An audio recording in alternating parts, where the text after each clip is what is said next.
அவன் என் தம்பி. நான் என்னுடைய உச்சத்தை விட்டுவிட்டு, நான் அவ்வளவு வருமானத்தை விட்டுவிட்டு, வானுவ வீட்டு வாசல எவன்டா நின்னா? உன் வாட்ச்மேன் கூட நிக்கலையடா.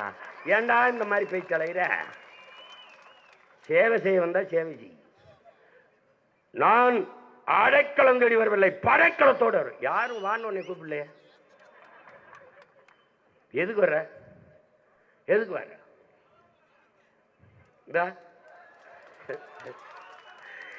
என்னுடைய அன்பு சகோதரன் அஜித்தும் ஐயா ரஜினிகாந்த் அவரும் தங்களுடைய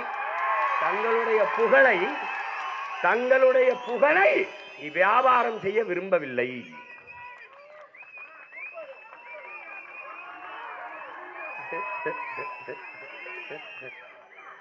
டேய், மக்களின் பிரச்சனையை இந்த நிலத்துலடா, இந்த நிலத்துல. டேய், உனக்கு சொல்றேன், ஐயா எம்ஜிஆர் நடிகர்னு நினைக்காத. 1.5 மணி நேரம் ஆனாலும் எழுதி வச்சு படிக்காம பேசுவாப்புல. ஐயா விஜயகாந்த பார்த்துக்க, மனசுல இருந்து பேசுவாப்புல, மக்களின் மொழியிலே பேசுவாரு. ஆனா ஐயா ஸ்டாலின் கூட இந்த மாதிரி சின்ன சீற்றா.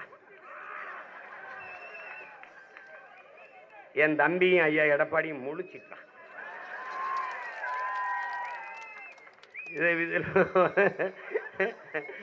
பார்த்து எழுதுற மாணவன், படிச்சு எழுதுற மாணவன், எந்த மாணவன் நல்ல மாணவன் நீங்க தான் முடிவு எடுக்கணும்.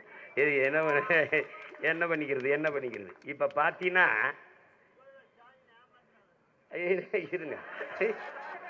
இருங்க இவங்கெல்லாம் மழையில பேச முடியாது, காகிதம் நனைஞ்சிரும்.